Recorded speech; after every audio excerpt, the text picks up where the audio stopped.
యేసే పరిష్కారము అనుదిన Bible study కార్యక్రమం ప్రేక్షకులందరికీ యేసుక్రీస్తు వారి కృపగల నామమున వందనాలు.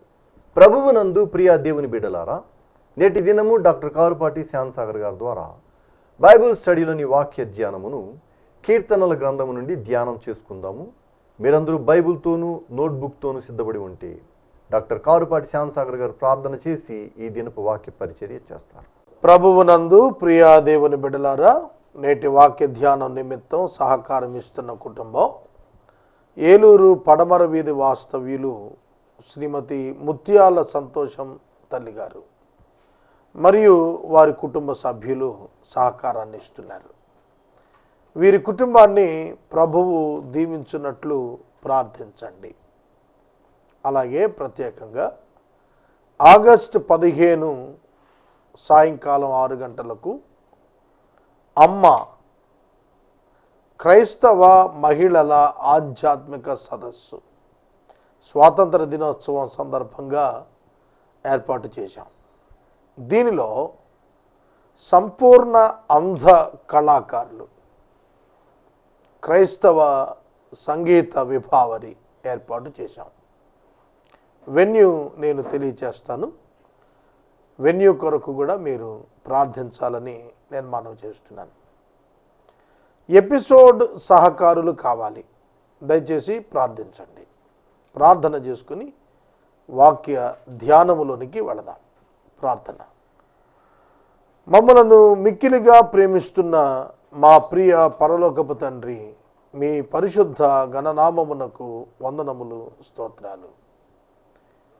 ఎపిసోడ్ సహకారం ఇచ్చిన ప్రియ తల్లి గారు, వృద్ధాప్యంలో ఉన్న మీ కుమార్తె ముత్యాల సంతోషమ్మ గారి కొరకు, వారి కుటుంబ సభ్యుల కొరకు ధన్యవాదాలు. వారిని దీవించండి ప్రభు, ఆశీర్వదించండి. ప్రతి మాసము సహకారం ఇస్తున్నారు, కనికరించమని అడుగుతున్నాము. ఆగస్టు 15వ తారీఖు ప్రతి మహిళ ఈ సదస్సులో పాల్గొనడానికి ప్రేరణ ఇమ్మని అడుగుతున్నాము.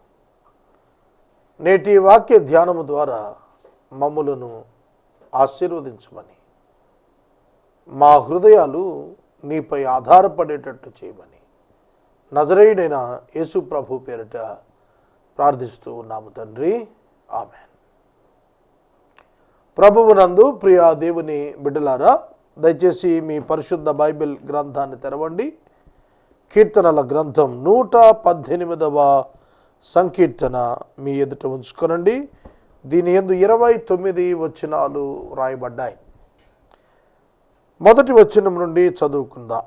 యెహోవా దయాళుడు, ఆయన కృప నిరంతరము నిలుచును, ఆయనకు కృతజ్ఞతాస్తుతులు చెల్లించండి.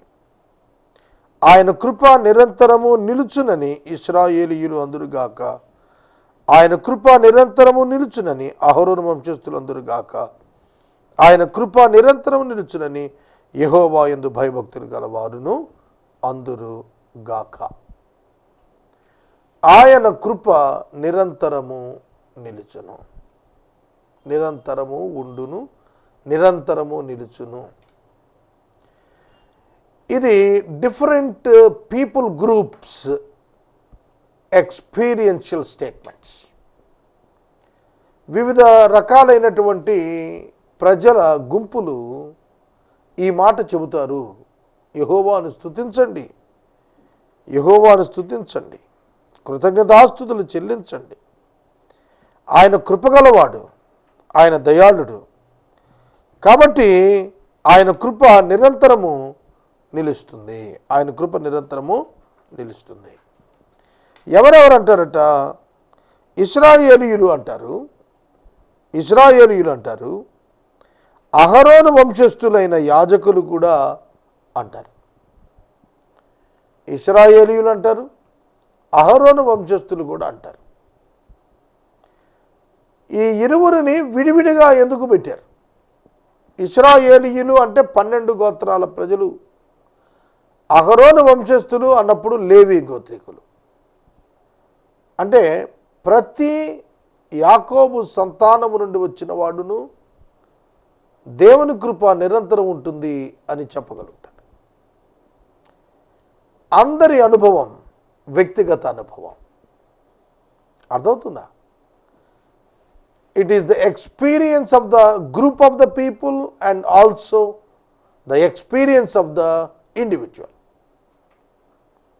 వ్యక్తిగతముగాను సమూహముగాను కూడాను సమిష్టిగా చెప్పగలుగుతారు, ఆయన కృప నిరంతరం ఉండును గాక.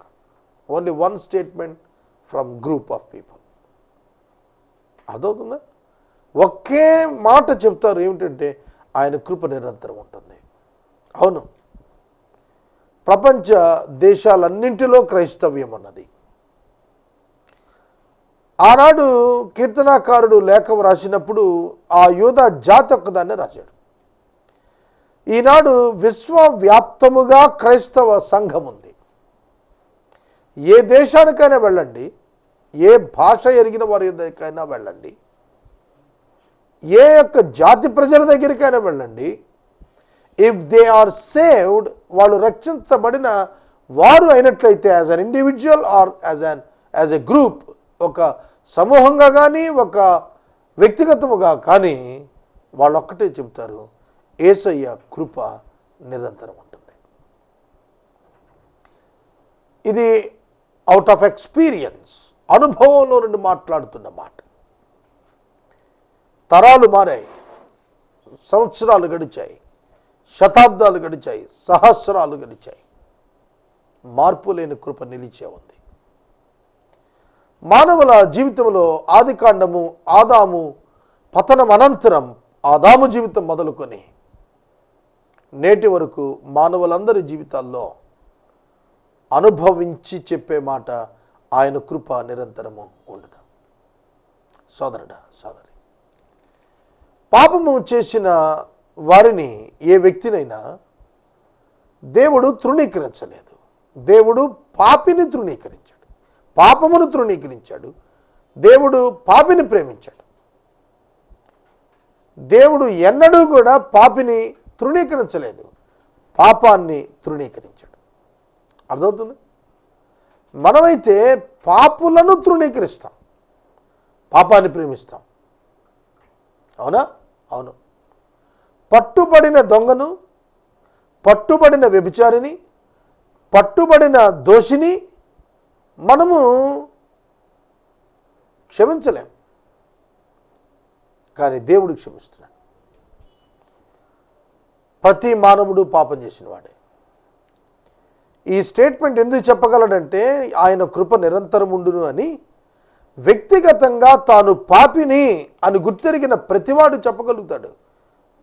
నన్ను క్షమించాడు కాబట్టి నేను చెబుతున్నాను, నన్ను క్షమిస్తాడు కాబట్టి నేను చెబుతున్నాను, నన్ను క్షమించడానికి సిద్ధంగా ఉన్నాడు కాబట్టి నేను చెబుతున్నాను, ఆయన కృప నిరంతరము ఉండును. His grace is endureth for ever. ఆయన కృప నిత్యము నిలిచేది కాబట్టి. సోదరుడా, సోదరి, ఎప్పుడు కృప అవసరం? కృప ఎవరికి అవసరం? కృప నీతిమంతుడికి ఎందుకు? కృప పాపికి అవసరం. కృప దోషం చేసిన వాడికి అవసరం. కృప మరణమునకు లోనైన వాడికి అవసరం. సకల మానవులు లోనైన వారే. కానీ మానవులు అనుకుంటున్నారు మేము పాపులం కాదనుకుంటున్నారు. చాలామంది అభిప్రాయం మేము నీతిమంతులమై ఉన్నాము అని. కానీ బైబిల్ చెబుతుంది ప్రతి మానవుడు పుట్టుకతోనే పాపి. జాగ్రత్తగా గుర్తెరగాలి. చాలామంది అనుకుంటారు జన్మతః పాపి అన్నప్పుడు గత జన్మల యొక్క పాపాన్ని మూటగట్టుకొని పుట్టినందున అని అనేది హైందవ్యం. క్రైస్తవ్యం ఏమిటి? జన్మతః పాపి అన్నప్పుడు, పుట్టుకతోనే పాపి అన్నప్పుడు ఏమిటి అనగా imputed sin, inherited sin and imputed sin. స్వాభావికముగా సంక్రమించిన పాపము మరియు స్వాభావికముగా కలిగి ఉన్నటువంటి స్వభావము. ఇంప్యూటెడ్ సిన్, ఆపాదించబడిన పాపం. ఇన్హెరిటెడ్ వన్, సంక్రమణలోనికి వచ్చింది. ఆదాము యొక్క పాపమును బట్టి ఆదామనందున్న వారముగా పాపులమై ఉన్నాము, పుట్టుకతోనే పాపులముగా జన్మిస్తున్నాము. అంతేగాని క్రైస్తవుడు వివిధ జన్మలను నమ్మడు, ఒకే జన్మ క్రైస్తవుడు నమ్మింది. ప్రియమైన దేవుని బిడ్డలారా, నేను పాపిని గనుక నాకు కృప మాత్రమే రక్షించగలుగుతుంది. కృప ఒక్కటే రక్షణకు సాధనం. కాబట్టి రక్షణ పొందిన వారే చెప్పగలుగుతారు, ఆ కృప నిరంతరం ఉంటుంది. It is a permanent one, శాశ్వతమైనది, ఏదో కొద్ది కాలం ఉండి విడిచిపెట్టేది కాదు. ఈ మాటలు మీరు అర్థం చేసుకోవాలి. 5వ వచనంలో 4వ వచనంలో భయభక్తులు కలిగిన వారు కూడా అంటారు అన్నాడు. ఎవరు యెహోవా యందు భయభక్తులు కలిగిన వారు? విశ్వాసులే. విశ్వసించకుండా భయభక్తులు ఎలా చూపిస్తారు? విశ్వసించకుండా భయభక్తులు చూపించలేరు. అన్యులైనప్పటికీ కూడా విశ్వసించినప్పుడు భయభక్తులు చూపిస్తారు. కనుక రక్షించబడిన భక్తులు ఇశ్రాయేలీలే కాదు, అన్యులైనప్పటికీ కూడా వారు యెహోవా కృప నిత్యం ఉంటుందని చెప్పగలుగుతారు. 5వ వచనం, ఇరుకునందుండి నేను యెహోవాకు మొరపెట్టిదిని, విశాల స్థలమందు యెహోవా నాకు ఉత్తరం ఇచ్చాను. ఇది నా బైబిల్ అండర్లైన్ చేసుకున్నాను. నేను ఇరుకునందున్నాను, మొరపెట్టుకున్నాను, కానీ నన్ను విశాలతకు తెచ్చి మరీ జవాబిచ్చాడు. ఇరుకునందు ఉండుట ఆర్థికపరమైన ఇరుకు, ఇబ్బంది, సామాజికపరమైన ఇరుకు, ఇబ్బంది, మానసికపరమైన ఇరుకు, ఇబ్బందులు, ఆరోగ్యపరమైన ఇరుకు, ఇబ్బందులు ప్రతి మానవుడు గొంతు తెరిచి మొరపెట్టేట్టు చేస్తాయి. ఆ స్థితిలో కూడా మొరపెట్టలేదంటే ఇంక అంతకంటే దౌర్భాగ్యం లేదు. నాకు తెలిసిన ఒక దీర్ఘకాలిక రోగిని నేను అడిగాను, నువ్వు ప్రార్థన చేస్తావా అని. అతడు నన్ను ఎదురు ప్రశ్నించాడు, ఈ స్థితిలో కూడా నేను ప్రార్థించకుండా ఉంటానని నువ్వెట్లా అనుకున్నావు అసలు అని అడిగాడు. నిజమే కదా? నేను అడిగిన మాట అతనికి ఫూలిష్గా అనిపించింది. కాళ్ళు చేతులు పనిచేయటం లేదు, సరైన ఆరోగ్యం లేదు, కుటుంబ పోషణ లేదు, చాలా దారుణమైన ఆర్థిక వ్యవస్థలో ఉన్నాడు, పోషించేవారు లేరు, సహాయం చేసేవాళ్ళు లేరు, బిడ్డల పరిస్థితి అన్యాయంగా ఉంది. అట్లాంటి వ్యక్తిని నేను అడిగాను, నువ్వు దినదినం ప్రార్థిస్తావా అని. ప్రార్థించకుండా ఉంటానంటావా ఇలాంటి పరిస్థితుల్లో కూడా అన్నాడు. అంటే శ్రమలో ఉన్నవాడు ఏ మానవుడైనా మొరపెడతాడు. శ్రమలో ఉన్నవాడు ఎవరైనా మొరపెడతాడు. అయితే ఎవరికి మొరపెడుతున్నాడు అది ఇంపార్టెంట్.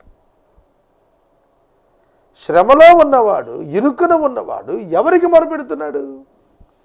ప్రభు అయిన యేసుక్రీస్తునకు మొరపెట్టి చూడండి. ఆయన చెబుతున్నాడు, విశాల స్థలమును నాకు ఉత్తరం ఇచ్చాడు నా దేవుడిని యెహోవా అన్నాడు. ఇరుకున విశాలత కలుగు చేసే దేవుడు. చాలామంది జీవితాలు, విశ్వాసుల జీవితాలు ఇరుకున ప్రారంభం అవుతాయి, విశాలతలోనికి ఎదుగుతాయి. వారి దినములు గడుస్తూ ఉండగా వారి పరిస్థితులలో సరిహద్దుల విశాలతలోనికి దేవుడు తీసుకుని వెళుతూ ఉంటాడు. ఊహింపలేనటువంటి అనుభవాల్లోనికి, అభివృద్ధిలోనికి దేవుడు వారిని నడిపిస్తూ ఉంటాడు. ఇది నన్ను చాలా ఆనందపరిచినటువంటి సత్యం. మీరు ఆనందించేది అదే. మీ జీవితాల్లో కొన్ని ఇరుకు సందర్భాలు ఉంటాయి. యాకోబు ఇరుకున పడ్డాడు ప్రారంభాన, కానీ యోర్దాను తిరిగి దాటుతున్నప్పుడు ఎంతో విశాలమైన పరిస్థితి. అబ్రహాము ఒక దినాన్ని ఇరుకున పడ్డాడు. లోతు వెళ్ళిపోయినప్పుడు శ్రేష్టమైన స్థలం కోరుకుని వెళ్ళిపోయాడు. లోతు మైదానంలో పడుకున్నాడు. అబ్రహాం దేవుడు 4 దిక్కులు చూపించాడు, ఇదంతా నీకు ఇచ్చేస్తానన్నాడు. ఎంత విశాలం! ఏమి చేయాలో తోచని స్థితిలో, ఎక్కడికి వెళ్ళాలో తోచని స్థితిలో, ఏది నాది అనేది ఎరుగని స్థితిలో అబ్రహాం ఉన్నప్పుడు దేవుడు చెప్తున్నాడు, 4 దిక్కులు చూపించి ఈ స్థలాలన్నీ నీకు ఇస్తున్నాను అన్నాడు. కనాను భూభాగం అంతా నీ సంతానాన్ని అయిపోతుంది అన్నాడు. ఇవాళ మనం 100 గజాల స్థలం, 200 గజాలు కొనుక్కోవటానికి ఇబ్బంది పడుతున్నాం. భవిష్యత్తులో కొనలేమేమో. సామాన్యులు స్థలం కొనటం జరగదేమోనండి. ఇంకా ఏలూరు నగరంలో నగర సరిహద్దుల్లో నగర పరిధిలో ₹1,000 గజం అయిపోయింది వాళ్ళు. ఇక సామాన్యుడు ఇల్లు ఎక్కడ కట్టుకుంటాడు? ఏం విషయాలతో వస్తుంది అనే ఆలోచన ఉంటుంది. దేవుడు చెప్పాడు ఆనాడు అబ్రహాముకి, తూర్పు దిక్కు, పడమర దిక్కు, ఉత్తర దిక్కు, దక్షిణ దిక్కు, ఈ 4 దిక్కుల్ని సంతానం విస్తరింపజేసి ఆక్యుపై చేసుకుంటారన్నాడు. జరిగింది, అది జరిగింది, వాస్తవంగా జరిగింది. కనాను ఆక్రమణ యెహోషువ నాయకత్వంలో దేవుడు ఏర్పాటు చేశాడు. సోదరుడా, సోదరి, విశాలతలో జవాబిచ్చే దేవుడు ఉన్నాడు మనకి. నీ పరిస్థితులు ఎంత దిగజారిపోయాయో అని బాధపడద్దు. నీ జీతం చాలటం లేదే అని దిగులు పడద్దు. నీ జీవితం ప్రారంభ దినాల్లో నీకున్న పరిస్థితులు, నీ ముగింపు దినాలు, నీ వృద్ధాప్య దినాలకు వచ్చేవాడికి ఎంతటి విస్తారమైన పరిస్థితి వస్తుంది. అది ఆశీర్వాదకరంగా దేవుడు మార్చగలుగుతాడు. ఎప్పుడంటే నువ్వు మొరపెట్టిన అనుభవాన్ని నీలో కలిగి ఉన్నప్పుడు. నీలో మొరపెట్టిన అనుభవం కావాలి. యెహోవా నా పక్షమున ఉన్నాడు, యెహోవా నా పక్షమున ఉన్నాడు. చూడండి ఎంత కాన్ఫిడెంట్ మాట్లాడుతున్నాడు. నరులు నాకేమి చేయగలరు? నరులు నాకేం చేస్తారు? నన్నెవడు పాడు చేస్తాడు అని అర్థం ఇక్కడ. యెహోవా నా పక్షమున ఉన్నాడు, నన్నెవరు పాడు చేస్తారు? నన్నెవరు ఏం చేయగలుగుతారు అసలు? రోమాపత్రిక 8:31 అంటాడు పౌలు, దేవుడు మన పక్షమున ఉండగా మనకు విరోధి ఎవడు అన్నాడు. అంటే మమ్మల్ని ఎవరేం చేస్తారు? షడ్రక్, మేషక్, అబేద్నెగో రాజైన నెబుకద్నెజరుతో చెప్పారు. రాజైన నెబుకద్నెజరు ఇందును గూర్చి ప్రత్యుత్తరం ఇవ్వాల్సిన పని, సమాధానం చెప్పాల్సిన పని మాకేం లేదు. ఈ విధముగా మండుచున్న వేడిమి గల అగ్నిగుండము నుండి రక్షించుటకు మా దేవుడు సమర్థుడు. రక్షించకపోయినా పర్వాలేదు, మాకేం కాదు. కేవలము శారీరక సంబంధమైన హింస, కరువు, ఉపద్రవం, ఖడ్గం మమ్మల్ని దేవుని ప్రేమ నుండి, దేవునితో ఉన్న సంబంధం నుండి వేరు చేయలేవు. రోమాపత్రికలోనే పౌలు గారు 8వ అధ్యాయంలోనే మాట్లాడుతూ చెప్పిన మాట, మనలను ప్రేమించిన వాని ద్వారా మనము అన్నింటిలో విజయము అత్యధికముగా పొందుచున్నాము. చదువుతాను చూడండి. మరణమైనను 2, జీవమైనను 3, దేవదూతలైనను 4, ప్రధానులైనను 5, ఉన్నవైనను 6, రాబోవునవైనను 7, అధికారులైనను 8, ఎత్తైనను 9, లోతైనను 10, సృష్టింపబడిన మరి ఏదైనను మన ప్రభు అయిన యేసుక్రీస్తు ప్రేమ నుండి, యేసుక్రీస్తు నందలి దేవుని ప్రేమ నుండి మనలను ఎడబాప నేరవని రూఢిగా నమ్ముచూ ఉన్నాను. ఎడబాప నేరవని రూఢిగా నమ్ముచున్నాను. సోదరుడా, సోదరి, నువ్వు భయపడకు. అయ్యో నేను పడిపోయాని అని భయపడకు. లేవనెత్తే దేవుడు అన్నాడు ప్రభువుని క్షమాపణ కోరుకో. Your relationship with God through Jesus Christ is permanent and eternal. శాశ్వతమైనది, నిత్యమైనటువంటిది. నీవు దేవునితో కలిగిన సంబంధం నిన్ను నిలిపేట్టుగా చేస్తుంది. ఈ సమయంలో వాక్యం వింటున్న ప్రతి ఒక్కరికి ప్రభు పేరు నేను మనవి చేస్తున్నాను. యెహోవా నా పక్షమున ఉన్నాడు, నేను భయపడను, నరులు నాకేమీ చేయగలరు. గుండెలో ధైర్యం. దేవుడు నా పక్షాన ఉన్నాడు అన్నప్పుడు గుండెలో ధైర్యం. వ్యతిరేకతలు ఎదురైనప్పుడు చాలా చక్కటి ఆత్మస్థైర్యాన్ని ప్రదర్శించగలగటం విశ్వాసికి వెన్నతో పెట్టిన విద్య కావాలి. కొన్ని సమస్యలు వస్తాయి. ఆ సమస్యలు వచ్చిన ఆ టైం, ఆ పీరియడ్, ఆ స్పాన్ ఆఫ్ టైం మన అంతరంగాన్ని పిండేస్తుంది, కలవరం చేసేస్తుంది. కానీ సార్వత్రిక దైవ ప్రణాళిక అర్థం చేసుకుంటే మనం ఎన్నడూ భయపడం. ప్రియమైన దేవుని బిడ్డలారా, దేవుడు ఏమిటి, అసలు నా పక్షాన ఉండటం ఏమిటి? ఇది అసలు మనం ఆలోచించాల్సిందే. నాలో ఏం మంచి ఉందని, నేనేమి నీతిమంతున్నని అనేది మనకు అర్థం కావాలి. ఎలా ఉంటాడు నా పక్షాన దేవుడు? నేను పాపినైతే నా పక్షాన ఎట్లా ఉంటున్నాడు ఆయన?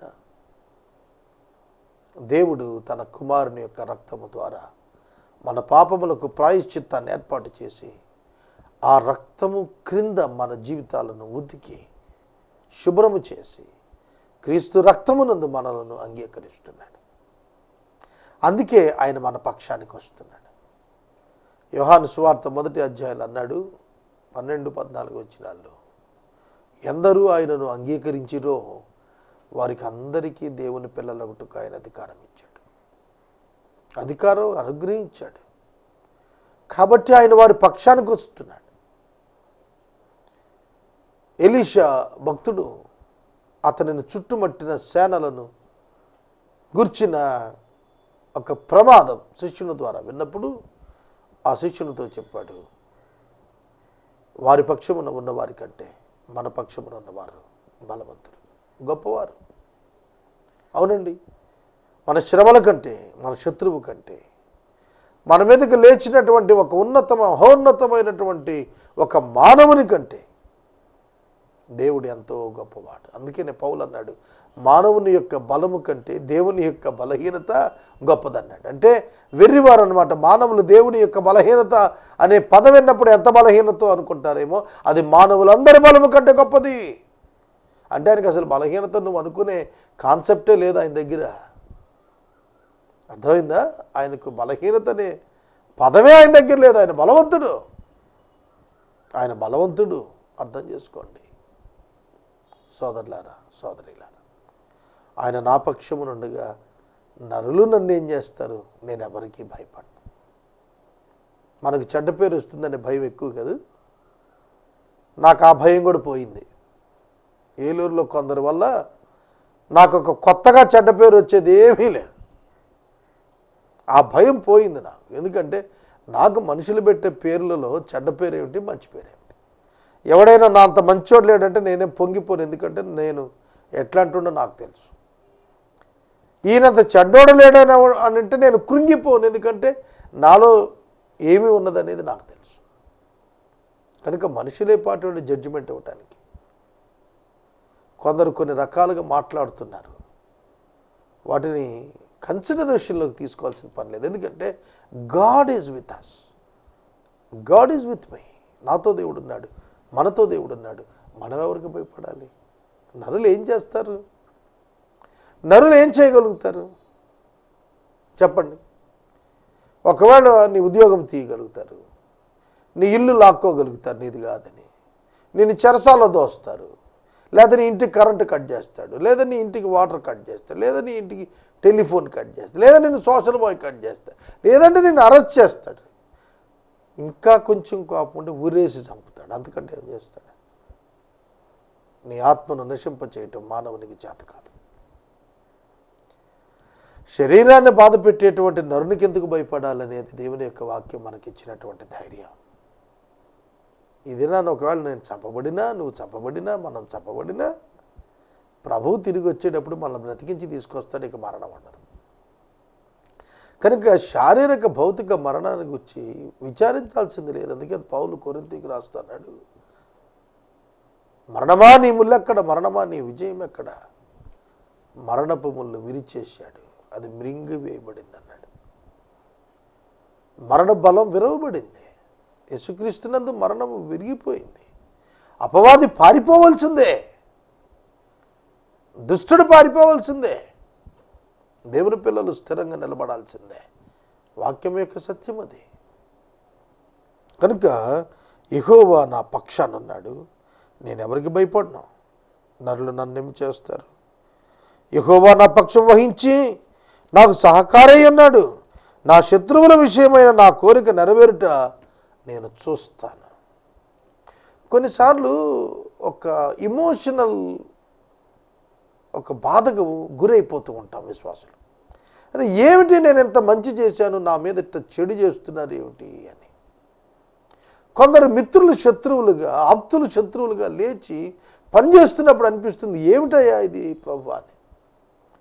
వాళ్ళకు జరిగేది మన కన్నులకు కనపడేటట్టుగా దేవుడు చేస్తాడన్నాడు. ఈ అనుభవాలు మేము చూసామండి. సేవా జీవితంలో ఇవన్నీ కూడా అనుభవాలు దైవ సేవకులకు చాలామందికి ఉంటాయి. ఇట్లాంటివి కొందరు దైవ సేవకుల్లోనే స్టాండర్డ్ లేని వారుగా కూడా ఉన్నవాళ్ళు ఉంటారు. స్పిరిచువల్ స్టాండర్డ్స్ లేనివారు, పొలిటికల్ ఎజెండాస్ ఉన్నటువంటి వారు కూడా ఉంటారు. వారితో మనకు పని ఏమి లేదు. ఏ విశ్వాసి అయినా, ఏ సేవకుడైనా తాను గుర్తెరగాల్సింది ఏమిటంటే అతని శత్రువుల విషయమై అతని కోరిక నెరవేరటం, దేవుని వలన నెరవేరటం వారు చూస్తారు, ఖచ్చితంగా చూస్తారు. అందులో సమస్య లేదు. ప్రియమైన సహోదరుడా, సహోదరి, దేవుడు నీ పక్షంగా ఆయన తన కార్యాన్ని సఫలం చేస్తానికి సహకారి అయి ఉన్నాడు. సహకారి అంటే అర్థం ఏంటి? God is the helper. వాస్తవంగా ఆయన సహకారి ఏమిటండి? అంత గొప్ప దేవుడు నీకు సహకారిగా రావటం ఏంటంటే is a good friend to you. మంచి సహకారి అంటే మంచి స్నేహితుడు అని అర్థం. Good friend. ఒక మంచి స్నేహితుడు తన సహోదరుని కోసం ఏదైనా చేస్తాడు. కొంతమంది అంటారు, రే ఊరు వెళ్దాం వస్తావా అంటారు. ఎందుకు ఏంటి అవేం అడగడం. ఊరు వెళ్తున్నావు, నువ్వు వెళ్తావా, నేను కూడా వస్తాలే అంటాడు. That is friendship. నీ జీవితంలో నువ్వేదైతే ఆధ్యాత్మికంగా ఆశించావో, ఏదైతే దేవుని మహిమార్థం నువ్వు ప్రణాళిక వేయటానికి ఇష్టపడ్డావో, దానిలో దేవుడు స్వయంగా నీకు సహకారిగా ఉండి నీ కార్యాలు సంపూర్తి చేస్తుంటాడు. ఈ అనుభవం కూడా నాకుంది. నేను చారిటబుల్ అంబులెన్స్ కొనాలనుకున్నాను. దేవుడు నాకు సహకారి అయి దాన్ని నెరవేర్చాడు. రేపు 10వ తారీఖు ఆదివారం దాన్ని ఆ సర్వీస్ ప్రారంభిస్తున్నాం. ఏలూరు నగరంలో ఏసీతో, ఆక్సిజన్తో అంబులెన్స్ అంత చీప్ రేట్లో ఇవ్వగలిగేవారు ఎవరు ఉండరు. కేవలం మెయింటెనెన్స్ పర్పస్ కోసం పెట్టిన టారిఫే తప్ప లాభం ఉండేటట్లుగా ఉండదు. అది నేను ఎందుకు చెబుతున్నా అంటే ఆయన సహకారి అయితే అద్భుత కార్యాలు మన ద్వారా జరుగుతాయి. ఆయన మన ద్వారా చేయిస్తాడు, మనల్ని రుజువు చేస్తాడు. ఇది వాస్తవం.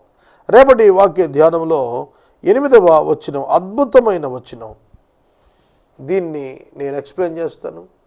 ఈ దినం ఎపిసోడ్కు సహకారం ఇచ్చిన తల్లిగారు ముత్యాల సంతోషం గారు ఏలూరు పడమర వీధి నుండి సహకారం ఇస్తూ ఉన్నారు. వారి కుటుంబ సభ్యులకు వారికి ప్రత్యేక కృతజ్ఞతలు ప్రభు పేరిట తెలియజేస్తున్నాను. మనం ఇంతవరకు డాక్టర్ కారుపాటి శ్యామ్సాగర్ గారి ద్వారా బైబిల్ స్టడీలోని వాక్య ధ్యానమును కీర్తనల గ్రంథము నుండి ధ్యానం చేసుకున్నాం. ఈ కార్యక్రమం ద్వారా మీరు పొందుకొనుచున్న ఆత్మీయ మేలులు ఒక ఉత్తరం ద్వారా మాకు తెలియచేయండి. మీ ప్రార్థనా మనవులు మాకు తెలియజేస్తే ఏసే పరిష్కారం కార్యాలయంలో ఏర్పాటు చేసిన ప్రత్యేక ప్రార్థనా శిబిరంలో మీ కొరకు ప్రార్థిస్తాం. మీ కుటుంబ పక్షముగా ఒక ఎపిసోడ్ ప్రసారం చేయాలనుకుంటే మాకు తెలియజేస్తే మా సిబ్బంది మీ గృహాలను దర్శిస్తారు. ముగింపు ప్రార్థన ఆశీర్వాదాలతో ఈ కార్యక్రమాన్ని ముగించుకుందాం. ప్రార్థన చేసుకుందాం. మమ్మల్ని మిక్కిలిగా ప్రేమిస్తున్న మా తండ్రి వందనాలు. ఎపిసోడ్ సహకారం ఇచ్చిన ముత్యాల సంతోషం గారిని దీవించండి. రేపటి నుండి మాసాంతం వరకు ఎపిసోడ్ సహకారాలు కావాలి ప్రభు, అనుగ్రహించండి. ఘనత మహిమ ప్రభావాలు మీరు పొందండి. మీ చేతులకు మా జీవితాలు సమర్పించుకుంటున్నాం. యేసు దివ్య నామములో వేడుకుంటున్నాము తండ్రి, ఆమేన్. తండ్రి అయిన దేవుని ప్రేమ, కుమారుడైన యేసయ్య కృప, పరిశుద్ధాత్మని యొక్క అన్యోన్య సహవాసం సదాకాలం మనందరికీ తోడై ఉండును గాక. ఆమేన్.